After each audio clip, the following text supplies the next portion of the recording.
Time is like a river. You can't touch the same water twice. And once a minute's gone, it's gone forever. My job as a timekeeper was to watch the current. So 3 people got into some buckets. Just all the ones that got swept away in too long.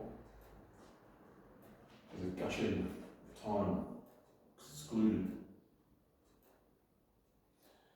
They went overtime, 30 seconds, Dave, John, and Paul. Sweet spot, Mary, Sue, at a right on time. And the ones that needed more of a string, under time, Gary, Phil.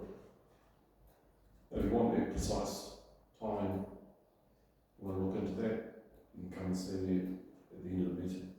Mr. G.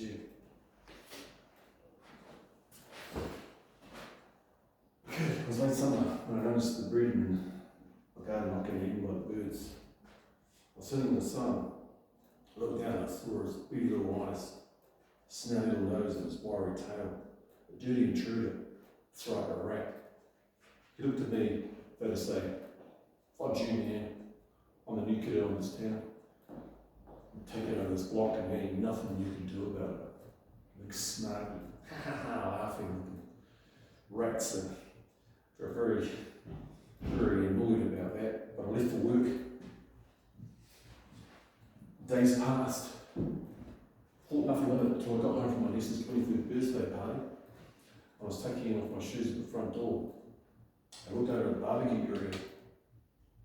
And I couldn't believe this little nose looking at me in his eyes. The rat was back. He's flying around in the barbecue area, so I took off my shoe and threw it at him.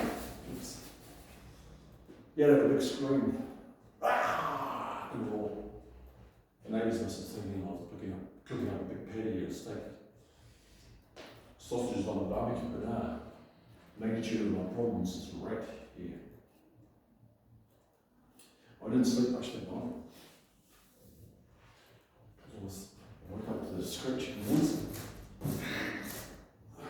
up in the ceiling, 4 o'clock in the morning. I woke, sort of white was sharpening his teeth, gnawing on the wood and the pipes. Who knows what would happen if the catastrophic event went through the wires, the flooding of the pipes. I wanted them out. Of course, it was inconceivable, but and unconscionable as well. Because he was just there finding a place to sleep. I don't know if it was 1 rat, 2 rat, an infestation of rats. As far as I'm concerned, there was a lot of rats in there. And that rat was playing Russian roulette with rat roulette in my house. I needed him out. I needed him out now. In the morning I started Googling how to get rid of rat problems. There was a technique you get some poison. The poison in there, the rat would come along, nibble at it for a bit. And once he's had the poison, he'd go out to find water. And after he's had water, dead. But that'd take way too long, I thought. My brother had this idea, he had this contraption. He loaded it up with bait and had a piston. The rat comes along, his head goes there, smash the skull, seeking destroyed, instant death. Fast and furious. That was a bit rough, I thought. And my mind went to more humane ones, reaching out, thinking of Mother Nature and good karma. I don't want to kill this sentient thing, just want him out of the place. So I found myself reaching out to some wise elders at a philosophy house. And they told me to go to a marae, told me to go to a religious community. So I ended up going to the religious community and asked, put up my hand and pushed them to them. I said to them, the wise elder, got this rat problem, how do I get rid of it? Well, they said, well, you get a cage that's humane and you catch it. It's catch and release, catch it, take it 20 kilometres away and release it near a river. So you don't have any issues of karma, gods look down upon you, and everyone's happy. The rat's certainly happy. Good idea, I thought. But then I thought, what if he's got babies? what if it's a mother rat or a father rat, and started, he's looking, started blah, blah, blah, more and more. 4 hours later, the wise elder said, where do you draw the line? You're the sentient being to look after yourself. Rat second tier, you gotta do as you can. Good advice, I thought. So on my way home, stopped off at minute 1 to 10, looked for this rat cage. And this cage was like a shoebox with wire mesh around it. At a platform, the rat would stand on with the bait, and it closed behind the corner. See, rats are neurosensitive, meaning anything you touch, you go near it. They won't go near it because you've touched it. The scent of you is on what you've got in. So just leave it. So if you get a tissue, pick up the tissue by the handle, went over to the chicken tail, try and get by the cage, and she's about to touch it. No, don't touch it. No, earplugs, no. No, it's very neurotic about it. Don't want her to get any of the scent, all my scent on this cage. I'm lucky I didn't. I got the trap home. Now Google has said also, get the cage and put the bait in, but don't set it so the trap will go off. Just put the bait in, let the rat come in, touch the bait, eat the bait, don't go on the, don't set it off, in and out he goes for a few nights, and then he gets used to it. What a waste of time, I thought. If the trap is set with the bait, cheese, bacon, bread, sardines, bacon would be nice, I thought. The rat's coming in, if the trap is set, as soon as it goes and he sets it off, it's going to catch him. Wait, no, I've got the rat, take it away. Why don't I let him have a 3-course meal in and out? Didn't make any sense.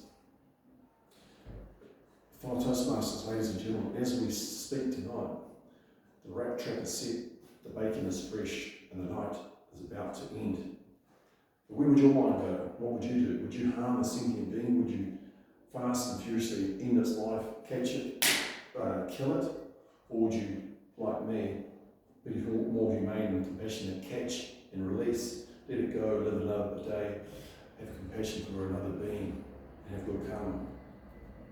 It's a dilemma we often face. I'll leave you with this quote, or rather, if anyone watched on television, Netflix, Westworld, has anyone seen that? It's a great series, and Dolores is talking back to Maya. Maya's saying to her, because Dolores is dealing with karma and problems of the same magnitude, goes something like this. People think they know what a tree is. They have no idea. What they see on the surface is only half the story. Underneath the ground, it's all connected, working together as one. There's violence and suffering everywhere in this world, and you can choose to focus on all of that. And that's all you'll see if you sit still long enough. Yeah?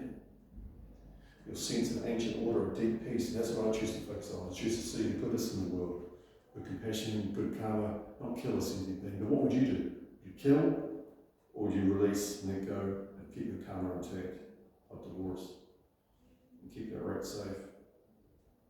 By Toastmasters.